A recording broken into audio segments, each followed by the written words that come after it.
Teniendo en cuenta que se está transitando el mes belgraniano, en que se conmemoran los 200 años del fallecimiento y los 250 del nacimiento del doctor Manuel Belgrano, la conferencia que tendrá lugar hoy refiere al pensamiento independentista del Belgrano, a cargo de la doctora María Mercedes Tenti. María Mercedes Tenti es doctora en Ciencias Sociales, magíster en Estudios Sociales para América Latina, especialista en la enseñanza de la educación superior, profesora y licenciada en Historia, profesora de grado, posgrado e investigadora de la Universidad Católica de Santiago del Estero, de la Universidad Nacional de Santiago del Estero y de la Universidad Nacional de La Rioja. Publicó libros, capítulos de libros y trabajos especializados a nivel nacional e internacional en publicaciones sobre historia latinoamericana, argentina y de Santiago del Estero, sobre historia política, social y económica, de la educación y de la Iglesia. Coordinadora académica de la Maestría en Ciencias Sociales de la Universidad Nacional de Santiago del Estero. A todos los participantes les sugerimos que envíen por el chat las preguntas que deseen realizar y una vez finalizada la exposición, la doctora Tenti responderá a sus inquietudes. Y también les pedimos por favor silenciar los micrófonos durante la exposición. Le cedo la palabra, doctora, para que comience. Gracias.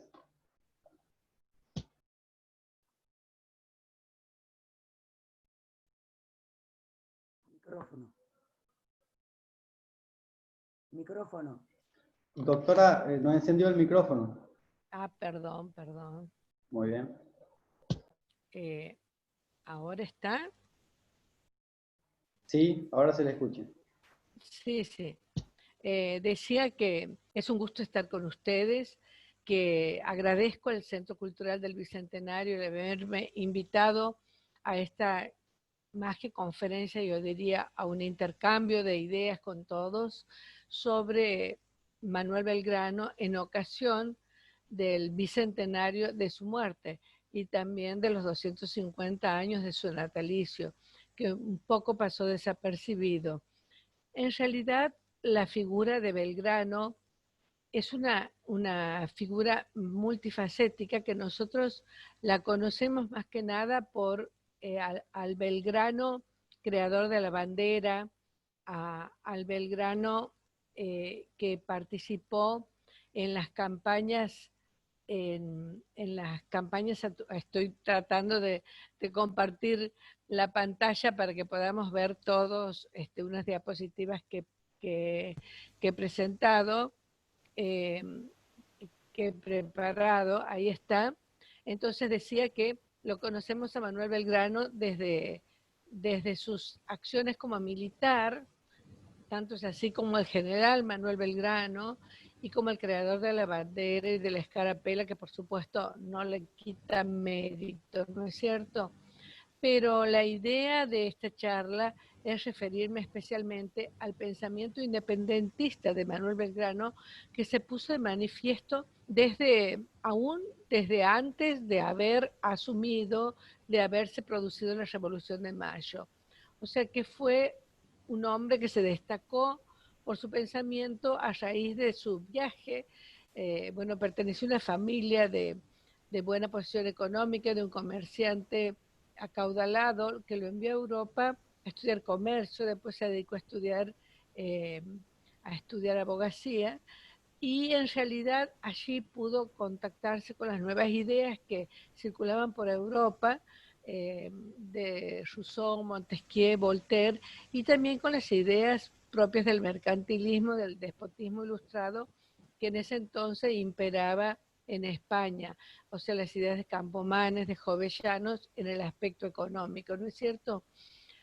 ¿Por qué lo planteo aquí a Belgrano como modelo de la patria ciudadana aún antes de haberse producido la Revolución de Mayo? Y entonces elegí estas tres frases un poco para sintetizar lo que él pensaba respecto a lo que yo denomino esa patria ciudadana. Decía, no hay objeto más digno de la atención del hombre que la felicidad de sus semejantes. O sea que una de sus aspiraciones era conseguir la felicidad de todos los habitantes del entonces Virreinato del Río de la Plata, sin distinción de clases sociales, de jerarquías, incluso prestando especial atención a los sectores más desposeídos, que a su juicio eran los que sufrían las consecuencias de esta desatención, por así decir, por parte de la corona española. Y por ello ponía sus ojos en que la educación era lo único que iba a lograr sacarlos a estos infelices, como él denominaba, de la ignorancia. Y por eso decía que un pueblo culto nunca jamás podrá ser esclavizado. Fíjense que estamos hablando aún antes de producida la emancipación. O sea, ¿a través de qué actividades lo vemos reflejado este pensamiento? De sus escritos que publicó como secretario del consulado, que cuando se creó el consulado en Buenos Aires, después del virreinato, de la creación del virreinato del Río de la Plata en 1776, posteriormente se creó el consulado y fue designado secretario del consulado. Y anualmente escribía las memorias del consulado y ahí expresaba su pensamiento. También escribió en 2 periódicos anteriores a la Revolución de Mayo, el Telégrafo Mercantil y el Correo de Comercio. Entonces en ambos él pudo plasmar todas estas ideas que algunas pudo concretar y otras no. También sostenía que la vida es nada si la libertad se pierde. O sea que estamos hablando, él no hablaba de una libertad en cuanto a emancipación de la corona española, porque Belgrano en un primer momento sostenía la monarquía, no como muchos de nuestros próceres no pensaban en una emancipación de España, pero sí en la libertad, en el ejercicio de la libertad. ¿Y qué era el ejercicio de la libertad? El ejercicio de la libertad en distintos aspectos, como la libertad de pensamiento, la libertad de prensa, y fíjense que nosotros estamos hablando de una etapa en que había censura. Incluso el telégrafo mercantil fue censurado por una serie de publicaciones y fue cerrado, y posteriormente se publicó en su lugar el Correo de Comercio por el virrey. Es decir que con todas las restricciones que imponía esta monarquía ilustrada, él se daba el lujo, por así decir, de volcar estas ideas que, por supuesto, a través de sus escritos tenían acceso a unos pocos, porque la mayoría de la población del virreinato era analfabeta. Con todo, podemos decir que poco a poco fue sembrando, y sobre todo en sus campañas militares, o sea, no se concentró solamente en las campañas en sí mismas, sino en volcar alguna de sus principios que vemos reflejados en estas placas. Por eso defendía la libertad de prensa y decía que cualquier pueblo era digno de, de expresar, y cualquier ser humano era digno de expresar sus ideas por la prensa sin censura previa. Publicó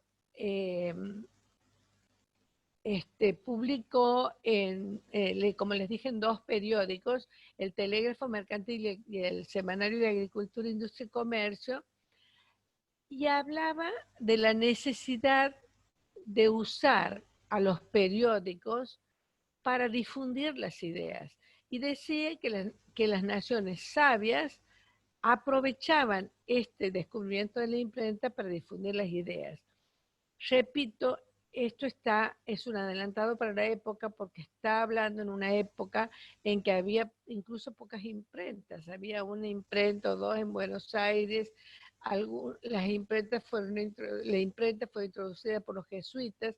La primera imprenta se instaló en Córdoba, pero no era lo más común poder tener acceso a la imprenta. Sin embargo, él defendía a la imprenta como para ser utilizado para difundir todas estas ideas, y también a la prensa.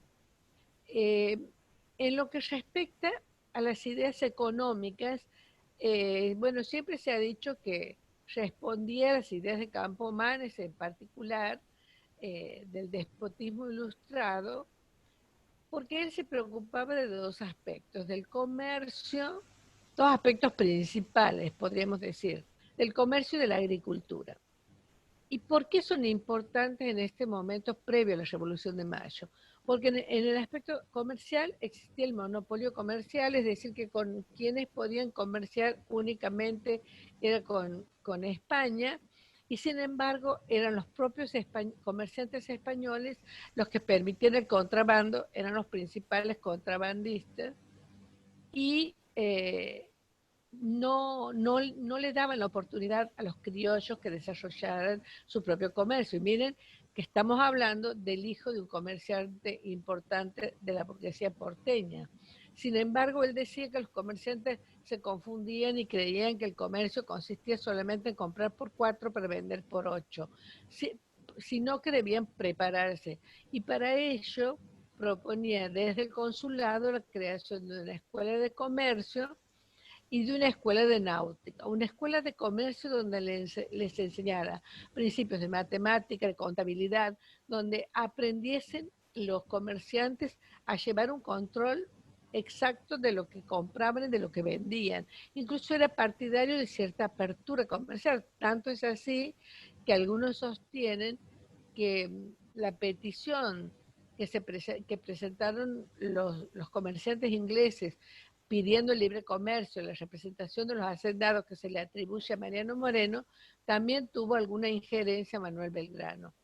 Y la escuela de náutica, ¿por qué la escuela de náutica? Porque Río de la Plata no contaba con embarcaciones propias.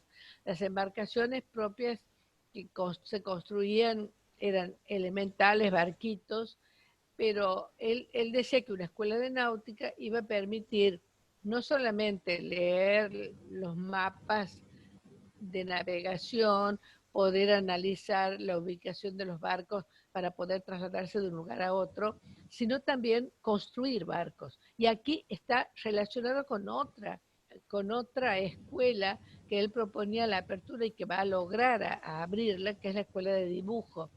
La escuela de dibujo que cuando la mencionamos no nos referimos a dibujo artístico, no.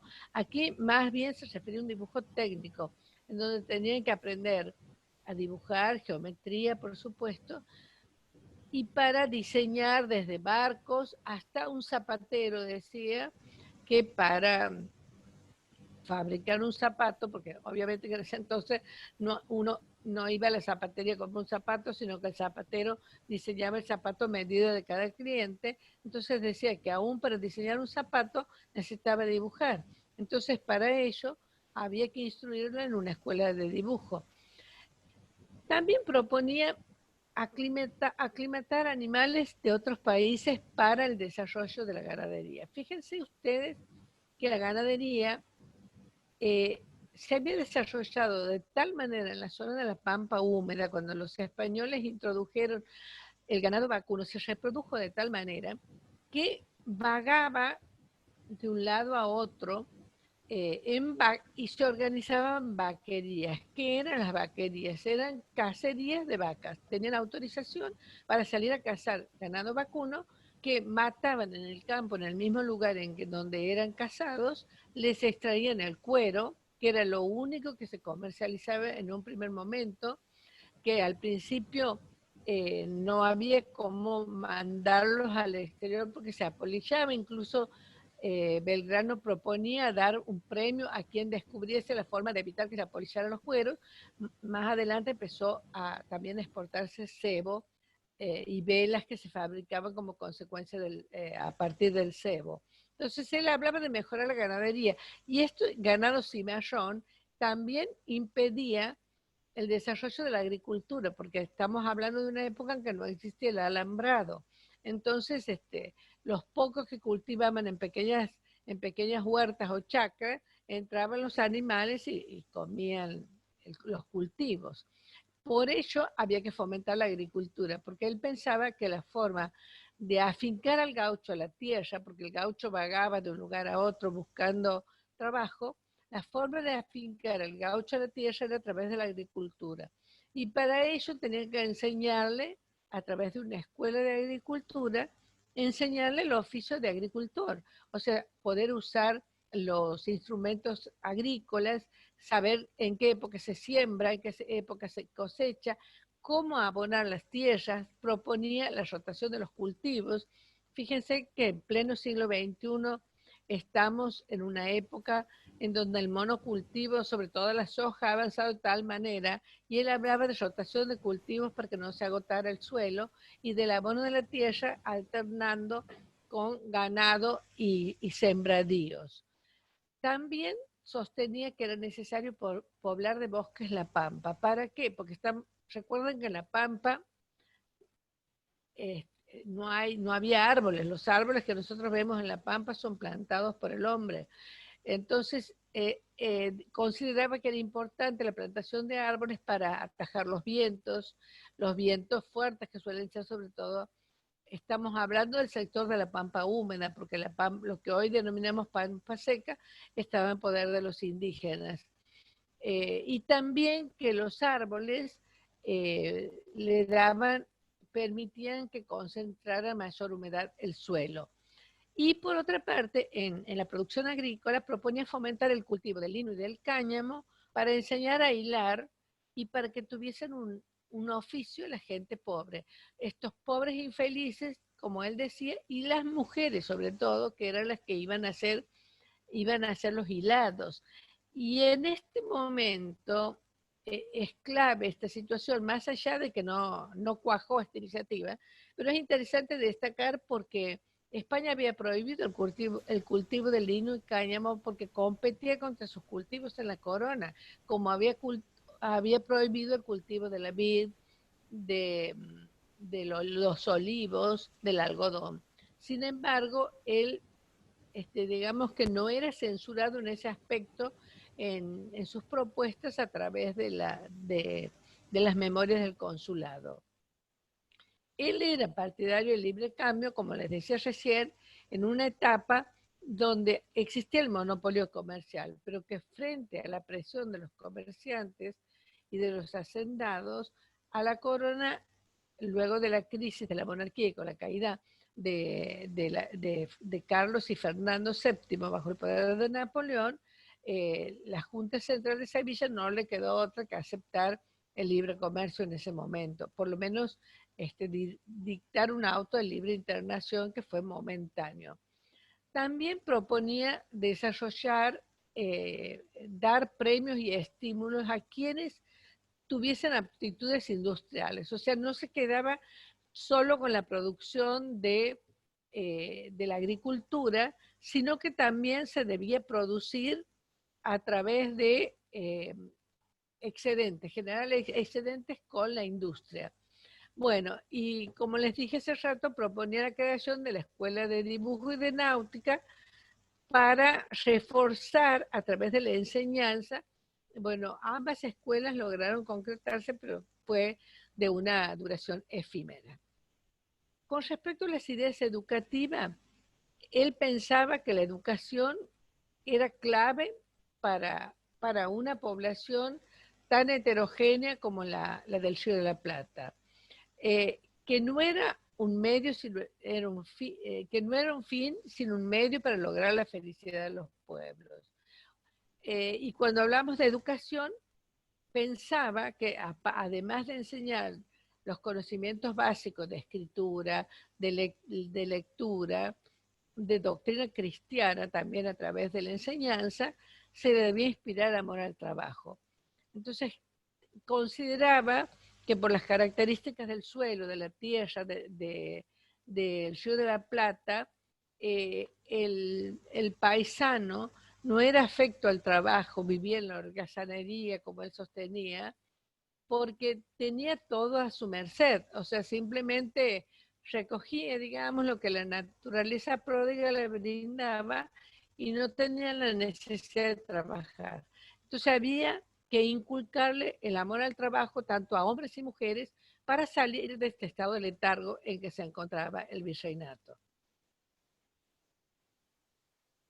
Aquí también incluía la educación de las mujeres. Bueno, esto es todo un adelantado, porque así como sostenía que las escuelas deberían ser públicas y gratuitas para los pobres, y estamos hablando de una etapa en donde en Buenos Aires solamente había una escuela gratuita, digamos, y pública, que era la Escuela del Rey, que dependía del Cabildo. Después había otras escuelas o particulares o escuelas que dependían de órdenes religiosas, proponía la creación de escuelas gratuitas para niñas. Generalmente las mujeres no estaban incluidas en este proyecto educativo que estamos hablando de fines del siglo XVIII y principios del siglo XIX. Sin embargo, Belgrano pensaba en particular en las mujeres y en las mujeres pobres, en donde decía que la virtud de la mujer bien instruida constituye las bases de sociabilidad. Y planteaba una serie de problemas que ya existían en esa época, como les decía, la holgazanería, pero también la prostitución, la dejadez, el abandono por parte de la mujer, y decía de las mujeres, hablando de las mujeres sobre todo de los sectores subalternos, y que si las mujeres eran educadas,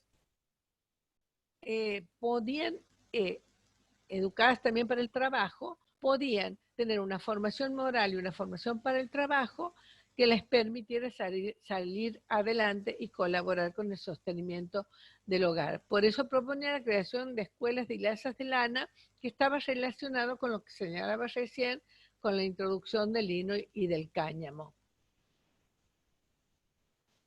Cuando Belgrano fue, luego de la batalla de Tucumán, fue premiado por la Asamblea del año 13 con 40.000 pesos fuertes.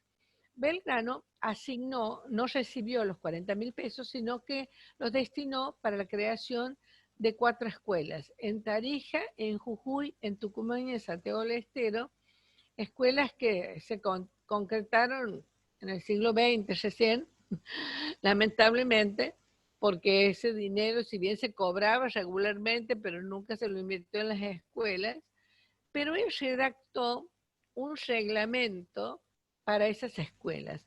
Bueno, les recomiendo que busquen en internet el reglamento, que se lo puede bajar, porque la verdad que es un ejemplo para tener en cuenta del pensamiento pedagógico de Belgrano.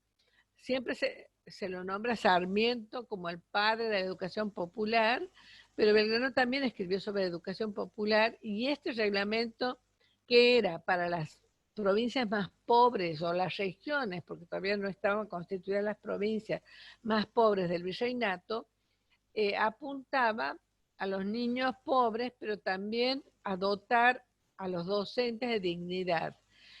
Y, por ejemplo, con respecto a los docentes, que me parecía importante esto, decía que debían ser bien remunerados, pero también señalaba que los docentes debían acceder por concurso a los cargos, por concursos de oposición pública, que debían dichos concursos repetirse cada 3 años, o sea, revalidarse cada 3 años el concurso. Las escuelas debían ser gratuitas, con todos premiaba a quien se destacaba. O sea, él permanentemente buscaba el premio al mejor agricultor, al que mejor producía, y a los mejores alumnos también.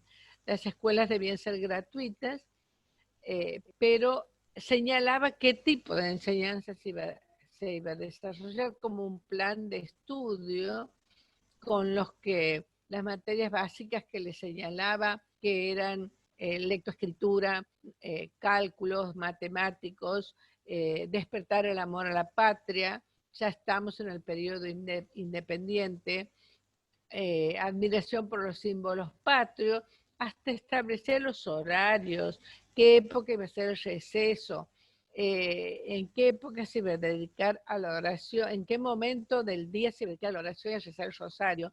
Pensemos con la mentalidad de Belgrano, que si bien era muy creyente, también utilizaba la religión, digamos, como una forma de disciplinamiento social a través de la escuela, que es lo que él mismo, o a través de la religión, quiero decir, perdón, porque él mismo les recomienda, por ejemplo, San Martín, cuando San Martín se hace cargo del Ejército del Norte y después se va al Ejército de Cuyo, le dice, no se olvide de hacer rezar el rosario a los soldados del ejército, y estamos hablando de un ejército que estaba conformado por gente que no estaba preparada para el ejército, sino que fue preparada por San Martín. Entonces, como una forma de disciplinamiento también constituía el rezo del rosario o la religión o la aceptación de los principios morales, ¿no es cierto?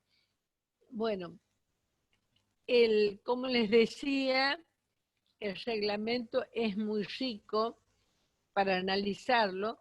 Con respecto a los castigos, también es interesante destacar, porque estamos hablando de una época en que se hacían castigos corporales a los estudiantes que tenían malas conductas. Él avanza sobre esto y aconseja que los castigos no fuesen tan severos, que a lo sumo fuesen que el alumno que tenía mal comportamiento se colocase de rodillas en una época en que los hacían poner en 4 patas para ridiculizarlo, que fuese en un lugar que no sea público, y los azotes, que eran moneda corriente para disciplinar a los alumnos, solo en casos excepcionales, cuando era incorregible, digamos así, el alumno. O sea que aun cuando nos parezcan severos esos castigos, en realidad son mucho más benévolos de lo que eran en ese entonces.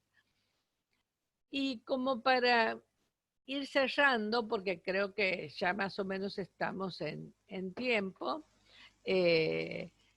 la idea de defender a los pueblos originarios.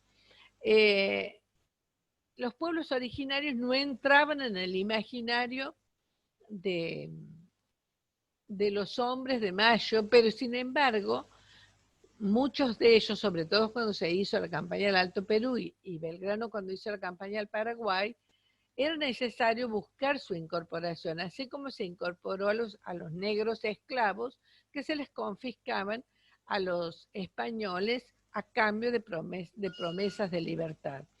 Entonces el Belgrano les proponía a estos pueblos originarios tenía la idea de que había que de sacarlos de ese aislamiento y atraso a que eran sometidos por parte de los españoles, porque seguían cobrándoles los servicios personales.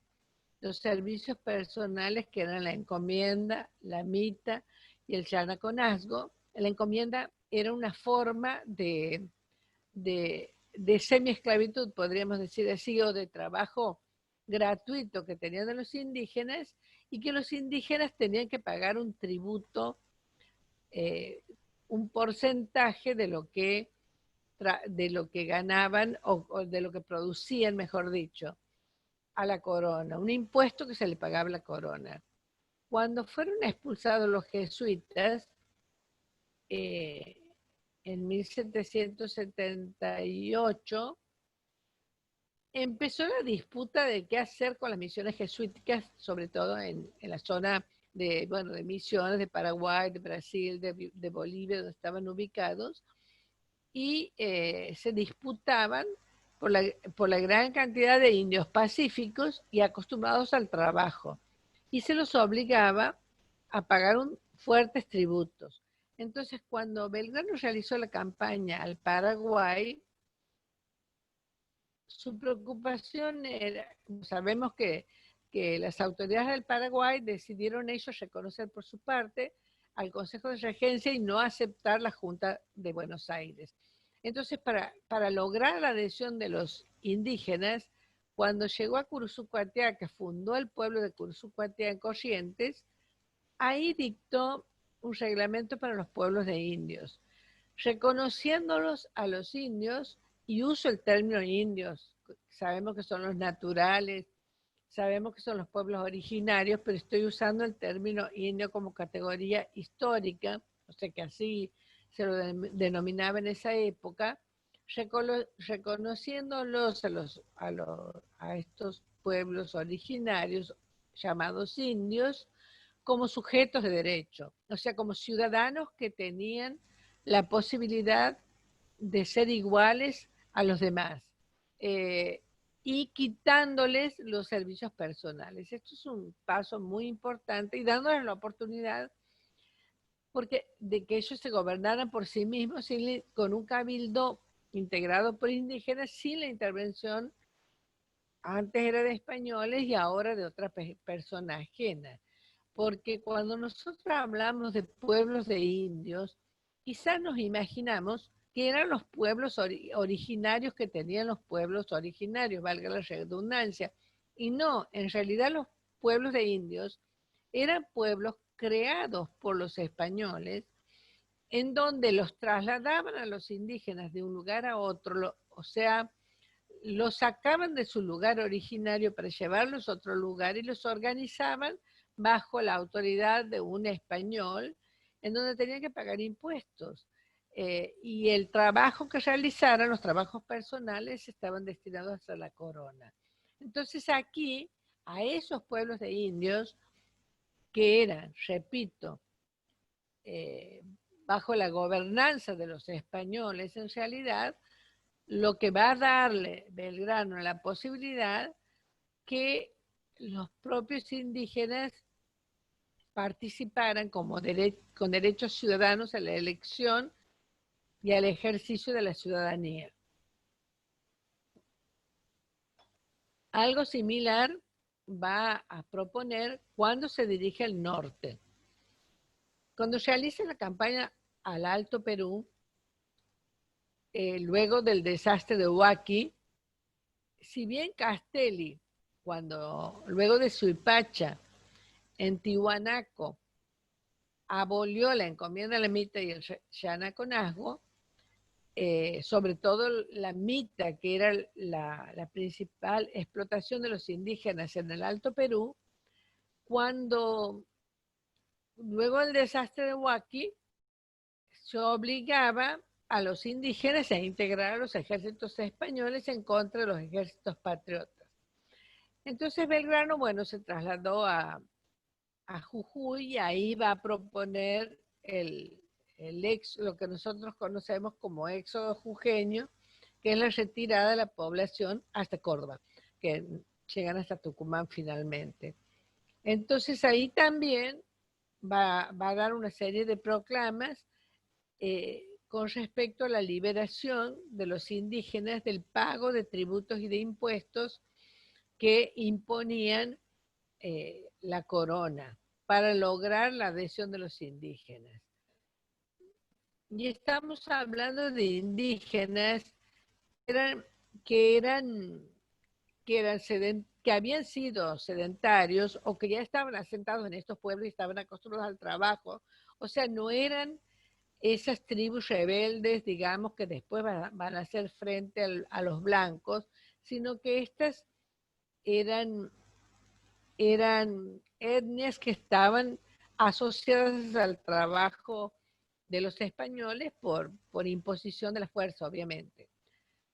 Y un poco la síntesis de esta idea de lo indígena, porque Belgrano siempre fue partidario de una monarquía, cuando se produce el regreso de Fernando VII al trono español, luego de la derrota de Napoleón en Waterloo, se organiza una campaña, o por lo menos se decía que iba a venir una expedición armada a Río de la Plata, enviado por la Santa Alianza para terminar con la revolución.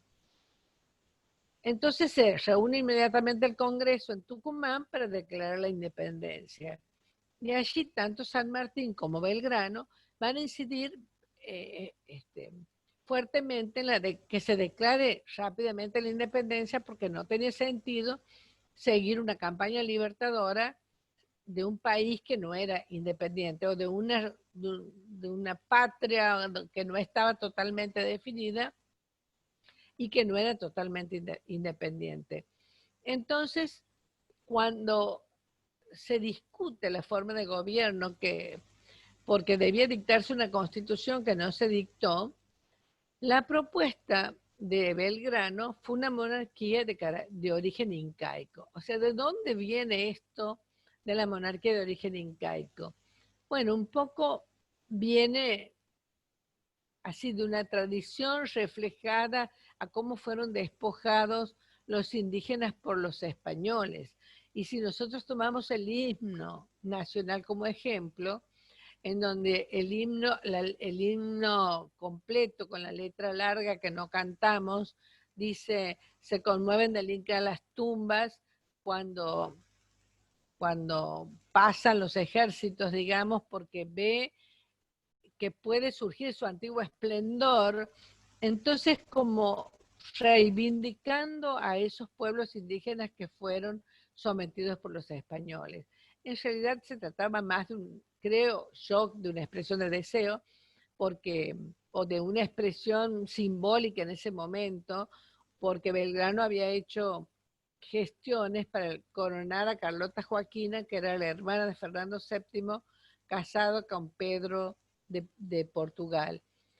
Y en realidad la mayoría de los congresales y el propio San Martín eran partidarios de una monarquía, salvo Anchorena, que era diputado por Buenos Aires, y Fray Justo Santa María de Oro, que propone que no se dicte que no se tome una resolución sobre la forma de gobierno antes de consultar a todas las provincias. Ahora, de cualquier manera, se pensaba en una monarquía parlamentaria, perdón, no una monarquía absoluta al estilo de monarquías europeas.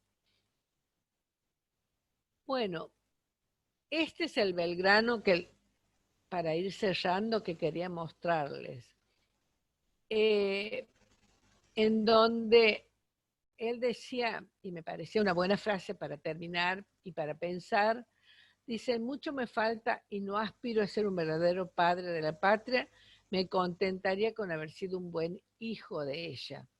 Una patria que estaba en construcción, que no estaba bien definido qué era la patria. Sin embargo, para ese reglamento de escuelas de sus escuelas que le había donado en 1813, proponía la celebración del 25 de mayo, por ejemplo, como fecha patria, que se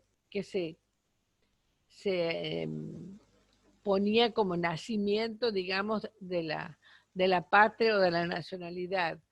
Entonces, un hombre que pudo haber tenido todo y que siempre se caracterizó por esa humildad, por esa sencillez, y tanto es así que terminó muriendo un 20 de junio de 1820 en la pobreza, en donde noté un hombre que provenía de una familia rica, donde tuvo que entregarle su reloj para pagarle a su médico porque no tenía plata para pagarle, y se lo enterró en una Buenos Aires convulsionada, que se conoce ese día como el Día de los Tres Gobernadores, porque había tres gobernadores simultáneos después del derrocamiento del director supremo y la disolución del Congreso, y que no tenía ni siquiera para ponerle la lápida. Su hermano le entregó un mármol de una cómoda, y con ese mármol se hizo la lápida en la primera tumba. Después fue trasladado y tuvo 3 funerales posteriores y fue trasladado finalmente a donde está hoy sus restos, que es en la iglesia de Santo Domingo en Buenos Aires, en un monumento que está a la entrada. Bueno, este es el Belgrano que me interesaba mostrarles.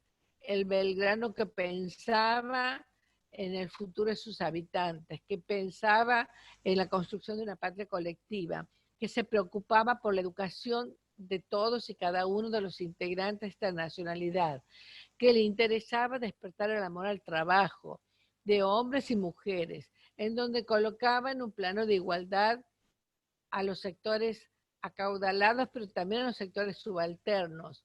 Es decir, que buscaba la integración. También proponía la llegada de inmigrantes porque decía que el país tenía poca cantidad de habitantes. Fíjense, mucho antes de que se produjera la inmigración. O sea, un Belgrano que tenía una visión mucho más amplia de aquel que conocemos muchas veces por la escuela que se circunscribe a la creación de la bandera o al Belgrano de las campañas militares. este es un Belgrano que miraba más allá del presente para proyectar un futuro mejor para esta patria que estaba en formación y era una patria casi en ciernes, podríamos decir. Bueno, les doy las gracias a todos por haber participado y quedo abierta a cualquier tipo de pregunta que quieran hacer.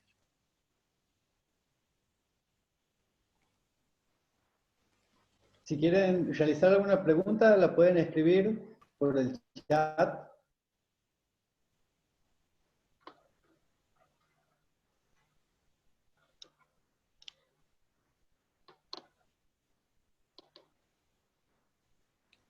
Facu, vos Aquí, vas a aquí tengo una sintetizar las pregunta. preguntas.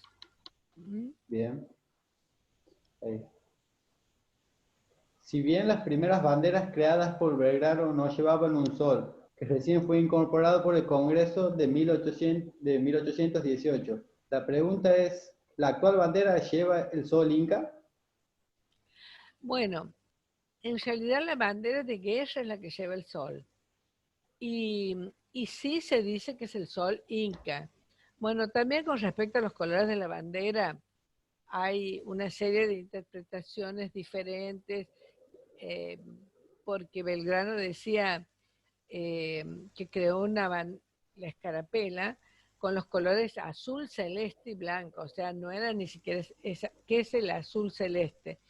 Digamos, es como un azul un poco más, o un celeste más oscuro, no es un celeste, sino es un azul intermedio.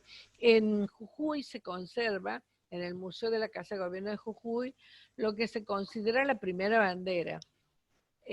También tenía una franja azul celeste y otra blanca. Hay otras banderas que tenían, o sea, hay varias banderas. Están las banderas de Macha, que se denominan así porque fueron encontradas en esta localidad de Macha en un cuadro, cuando después de mucho tiempo, en una iglesia, un sacerdote desarmó un cuadro y atrás del cuadro encontró unas banderas con sangre y que infieren que eran las banderas de Huaki que las enrollaron y las guardaron ahí. Bueno, la verdad que hay distintas posiciones respecto a los colores de la bandera y más que los colores, a las franjas, cómo estaban ubicadas. De cualquier manera, creo que no hace a la esencia del origen de la bandera. Lo que sí podemos decir que él buscó un símbolo que diferenciara de las tropas españolas. Y en realidad el símbolo, el azul celeste y blanco, responde un poco a los colores de los Borbones, porque si nosotros vemos el cuadro Las Meninas de Velázquez, Carlos IV y que Fernando VII era pequeño, está atravesado por una franja celeste y blanca. Entonces, en una etapa en donde todavía no se pensaba romper totalmente los vínculos con España. Pero bueno, como les digo, la etapa de libertad e independencia no podemos ponerle fecha. Se construyó a lo largo de la primera década, de la década que va de 1810 a 1820, podemos decir así, pero recién se afianzó en 1853 y ni aún así se afianzó totalmente, sino tuvo que pasar la incorporación de Buenos Aires posteriormente en 1862 y la presencia de Mitre y posteriormente con la presencia de Roca.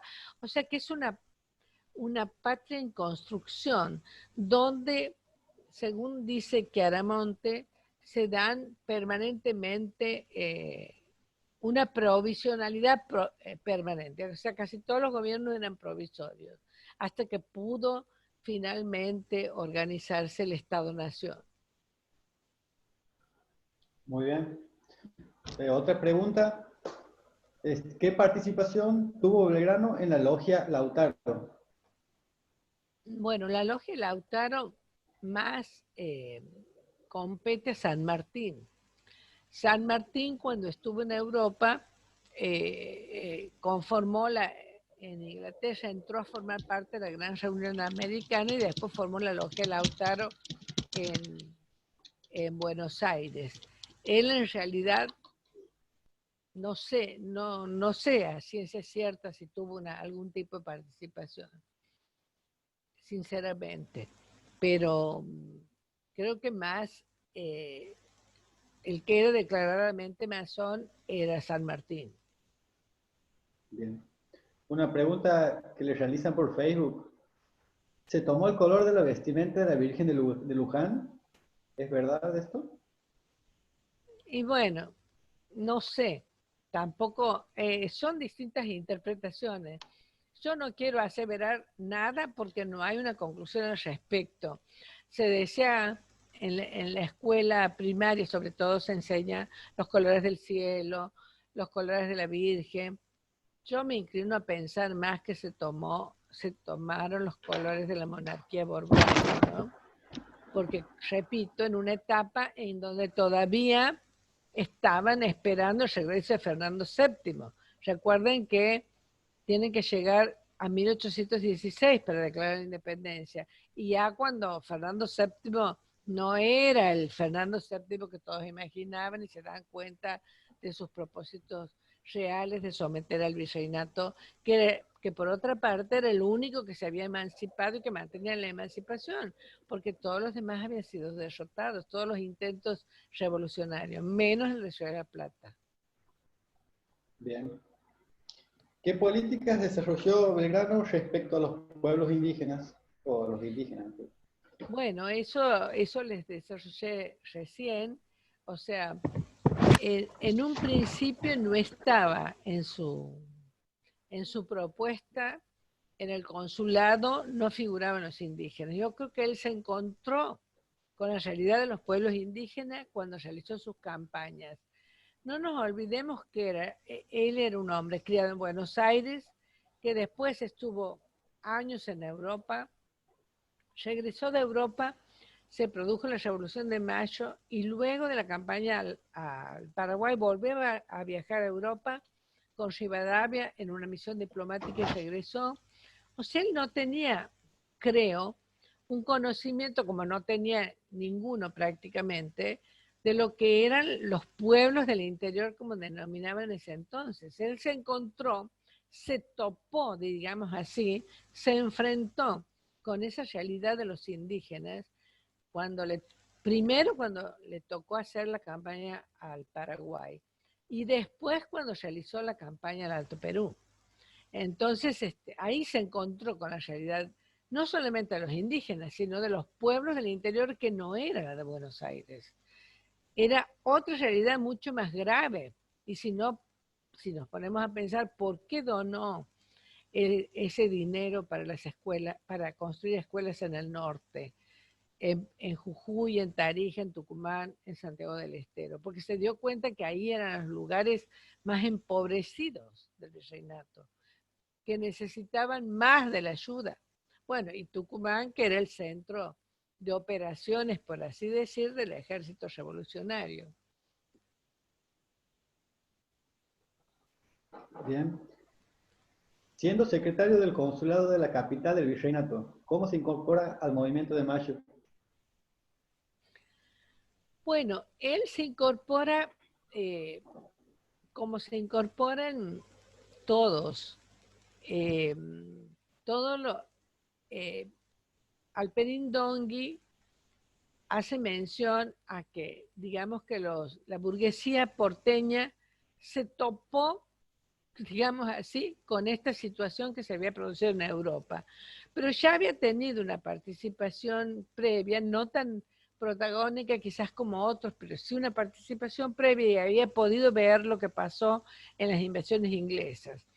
Invasiones inglesas en donde el virrey se retiró, dejó la ciudad y fueron los criollos, bueno, y Liniers, que era francés, los que tomaron la iniciativa de formar milicias y de organizarlas y que después empezaron a cobrar importancia estos jefes militares surgidos de estas milicias que en realidad eran pagadas por los jefes de esas milicias, vestidas, pagadas y les daban las armas. Él también integró el regimiento de patricios junto con Saavedra, y él criticaba a Saavedra en algunos aspectos, sobre todo en su desempeño al frente del regimiento de patricios. Y, y cuando se encontraron con las noticias de la caída de la disolución de la Junta en España y la formación del Consejo de Regencia, y convocaron un cabildo abierto y se reunieron en el cabildo abierto el 22 de mayo, ahí entraron a discutir qué hacer y cómo participar. Y creo que ahí vuelve la cuestión de la reversión de la soberanía. O sea, que si en España pudieron elegir sus representantes que gobernaran en nombre de Fernando VII, ¿por qué no hacer aquí los mismos criollos, con participación de los criollos? Entonces Belgrano va a ser uno de los propuestos que había participado también en reuniones, porque hay algo que no dije. Cuando se creó el telégrafo mercantil por un español, Cabello y Mesa, también tenía la idea de formar como una especie de sociedad patriótica que en realidad, siendo español, que va a ser previa a la sociedad patriótica que todos conocemos, en donde se discutieran estas ideas que planteaba él a través de su periódico y que Belgrano era su principal colaborador. Y cuando había reuniones previas al 25 de mayo, esta sociedad patriótica que se conformó también concurría Belgrano. O sea que él, con Moreno, con Saavedra, con los que van a componer la primera junta, con su primo Castelli, a pesar de que a veces no concordaban con los métodos a emplear, pero sin embargo va a apoyar. Tanto es así que cuando se ordena el fusilamiento de Liniers, luego de la contrarrevolución de Córdoba, que Belgrano, a quien admiraba por su desempeño en las invasiones inglesas, sin embargo no le tiembla la mano y firma junto con toda la junta que se lo debía fusilar a Liniers y al gobernador intendente de Córdoba, y el único que era exceptuado era el obispo. Es decir que se enfrentaron a este proceso revolucionario y creo que asumieron el rol de tales, llevados por las circunstancias, pero también por la convicción de sus ideas, que era necesario intervenir. Bueno, no sé si de esa manera respondo. La verdad que son cuestiones complejas, ¿no? Sí. Otra pregunta sobre su vida personal, si era casado, si tenía hijos, etc. Bueno, la verdad que yo no me dedico mucho a esos temas, pero no era casado y sí tuvo 2 hijos, creo que una hija y un hijo. Uno de sus hijos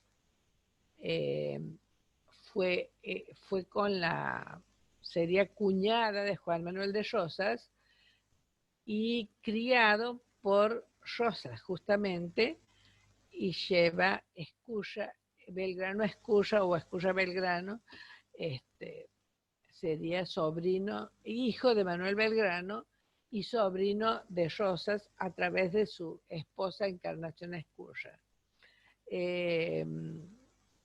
Y después con otra mujer también casada de Tucumán.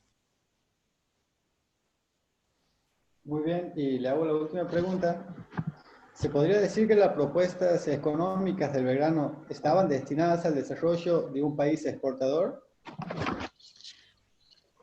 En parte sí, porque él decía que no se debía, que no, o sea, no hablaba de prohibir la importación, al contrario, él estaba de acuerdo con el libre comercio, pero sí consideraba que debía desarrollarse en cierta manera la industria, y una de las preocupaciones de él era la exportación, que en ese momento la única posible eran los cueros, y los cueros llegaban a Europa apolillados porque no tenían cómo conservarlos. Pensemos que recién el primero que organiza una campaña al desierto, entre comillas, que es En busca de las salinas y de las tierras, va a ser Martín Rodríguez en 1820, después de concluido su gobernación en 1822, y después Juan Manuel de Rosas.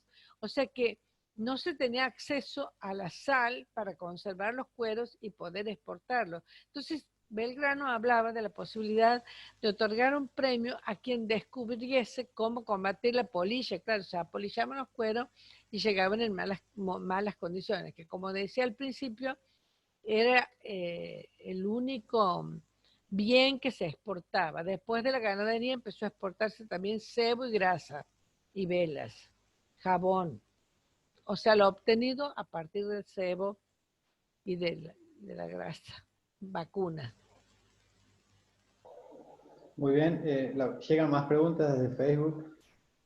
¿Se puede decir que Belgrano es hijo de los ideales de la Revolución Francesa? No totalmente, creo. Él se inspiró en Montesquieu, digamos, en un aspecto en cuanto a la división de poderes y demás, pero quizás estuvo más imbuido también de las ideas del despotismo ilustrado y del mercantilismo. O sea que en realidad es una combinación de ideas adaptadas a la realidad americana y más particularmente al Río de la Plata.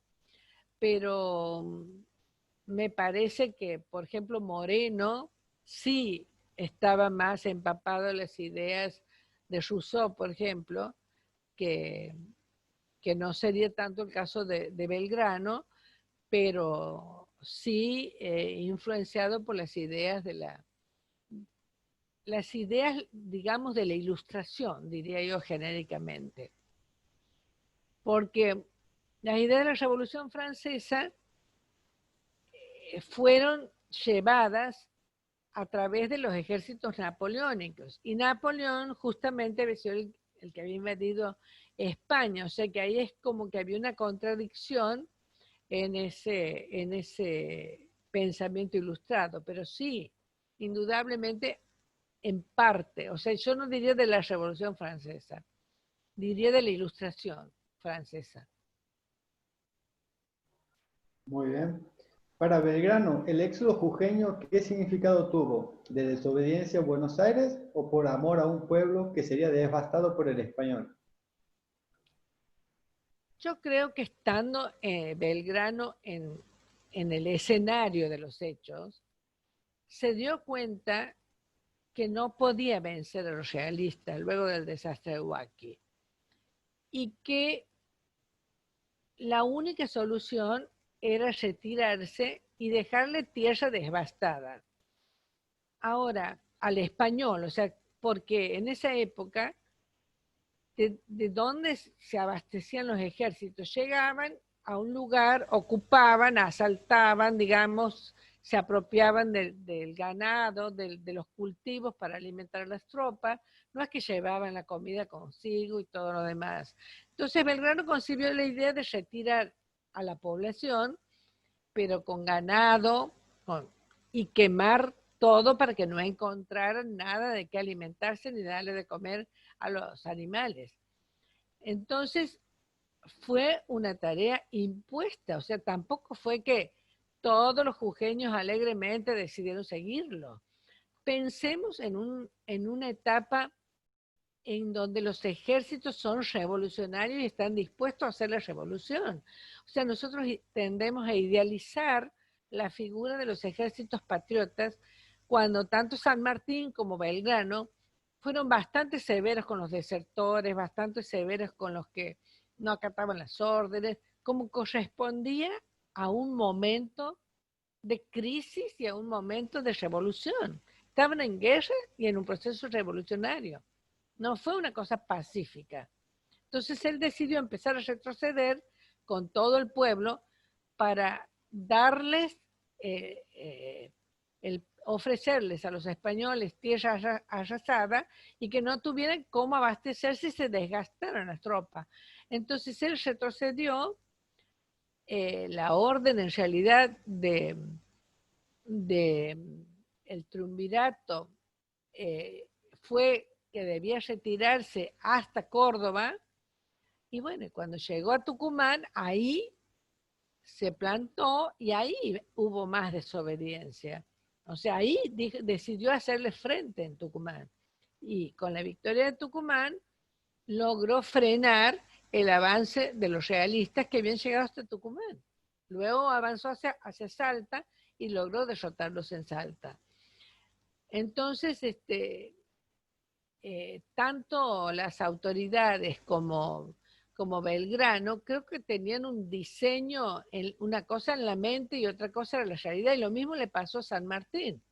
Cuando estuvo a cargo del Ejército del Norte, y estando en el norte, y en contacto con Güemes, que también va a jugar un lugar clave en la defensa del norte, se dieron cuenta de la realidad, que era el norte, que era diferente desde la realidad geográfica, orográfica y de las poblaciones.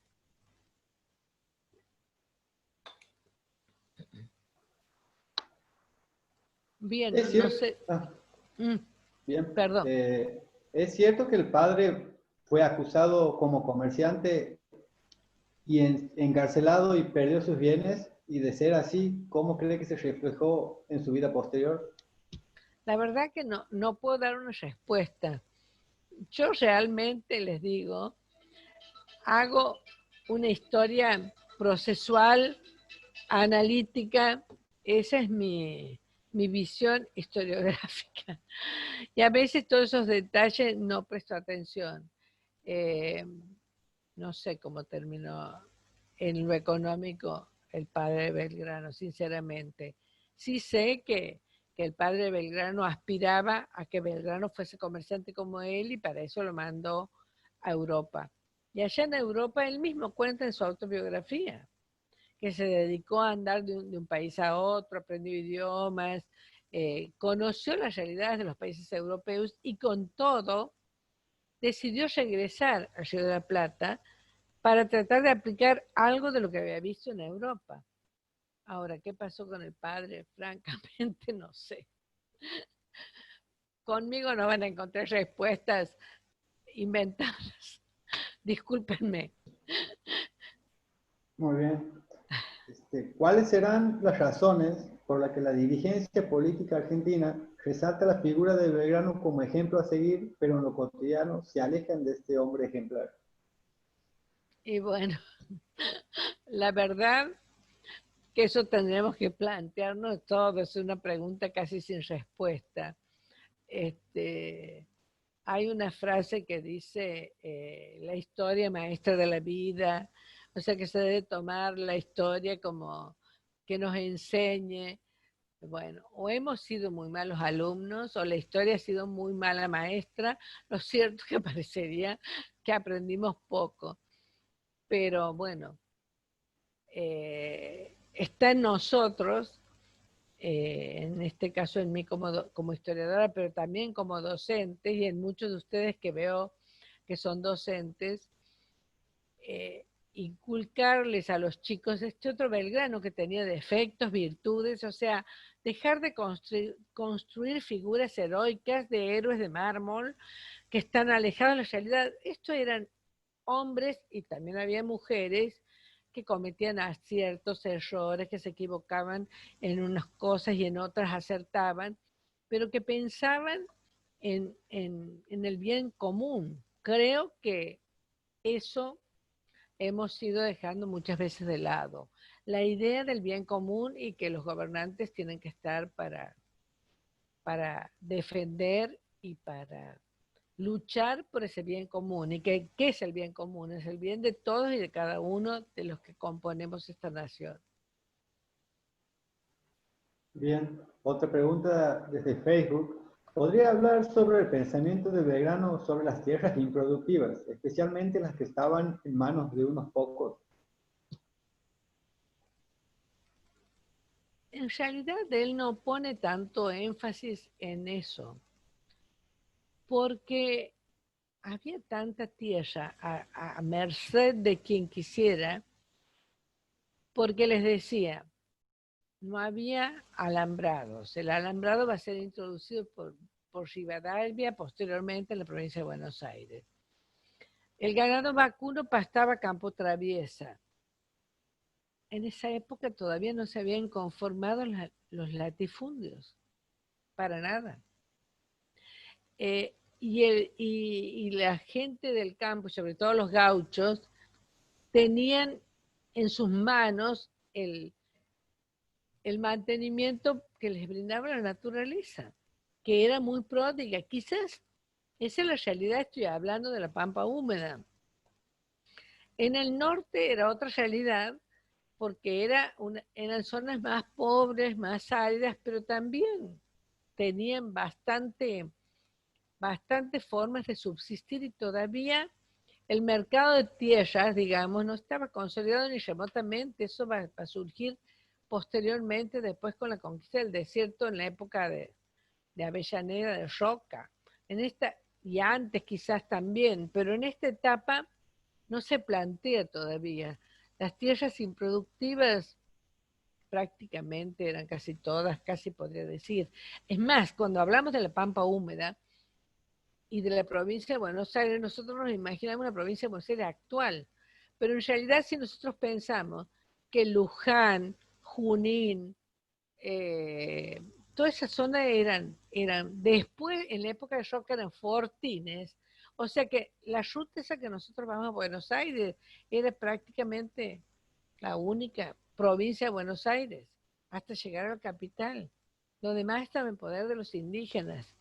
Eran grandes extensiones de tierra que no estaban pobladas. Y no se tenía tampoco conciencia ni claro de qué significaba. La cartografía todavía no se había desarrollado, de qué abarcaba efectivamente. Nosotros nos imaginamos un mapa actual que no responde para nada al mapa de la época. Al mapa me refiero que estaba efectivamente habitado. Lo mismo Santiago del Estero. Santiago del Estero era una franja prácticamente entre el río Dulce y el Salado. No pensemos en toda la provincia de Santiago del Estero, que no existía por otra parte. Muy bien. ¿Es cierto que donó parte de un premio a la creación de una escuela en Santiago? Bueno, eso es lo que comenté recién, que sí, 10.000 pesos estaban asignados a cada una de las escuelas, una de ellas era de Santiago. Cuando yo escribí mi libro, La formación de un estado periférico, investigué correspondencias y del periodo de la época de los Taboada, o sea, después de la muerte de Ibarra hasta 1878, en donde existía todavía un comisionado que en Buenos Aires cobraba cada tanto la asignación que correspondía a la escuela donada por Belgrano. Ese dinero nunca se destinó a las escuelas. Recién en el siglo XX, a fines del siglo XX, se construyó una escuela en Loreto que se le asignó como que esa era la escuela de Belgrano, ¿no es cierto?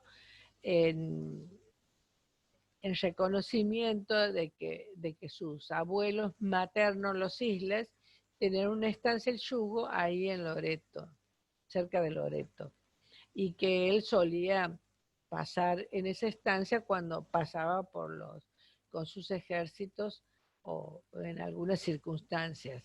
Pero efectivamente ninguna de las 4 escuelas o sea, ese dinero no fue utilizado en ese momento para la creación de ninguna escuela.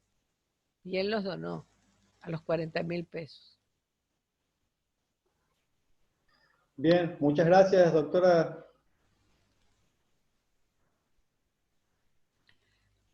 Bueno, si no hay otra pregunta, yo también les quiero agradecer la atención, las preguntas.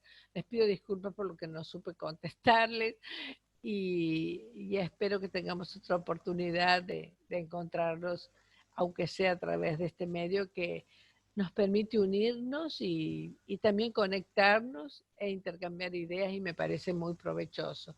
Y felicito al Centro Cultural de que pueda aprovechar esto para generar este tipo de encuentros. Muchas gracias a todos. y todas. Profesora, muchas gracias. La felicito desde Córdoba. Justo estaba leyendo el libro de Bartolomé Mitre sobre Belgrano y la independencia y realmente lo suyo ha sido excelente. Le agradezco a Bueno, Graciela la invitación. muchas gracias. Y hablando del libro de Mitre, un libro que fue escrito en el siglo XIX y que ahora fue reeditado y que cobra total vigencia. Y eso al margen de las ideas liberales y Mitre lo quiso consagrar a Belgrano como padre de la patria, ¿no es cierto?, junto con San Martín, pero sintetiza, como dice Miguel, magistralmente lo que fue Belgrano. Muy bien, gracias. Igualmente. Agradecemos en nombre del Centro Cultural del Bicentenario su participación, como también a aquellos que nos acompañaron por Facebook Live, perdón. Y agradecemos también los saludos desde Monte Quemado, La Rioja, Buenos Aires, Catamarca y desde la banda. Y los invitamos para el próximo jueves 25 de junio de 18:30 a 20 horas con la conferencia La autonomía provincial en el aula, recursos e ideas para su abordaje, a cargo de los licenciados Esteban Brizuela y René Galván. Muchas gracias y hasta el próximo jueves. Adiós.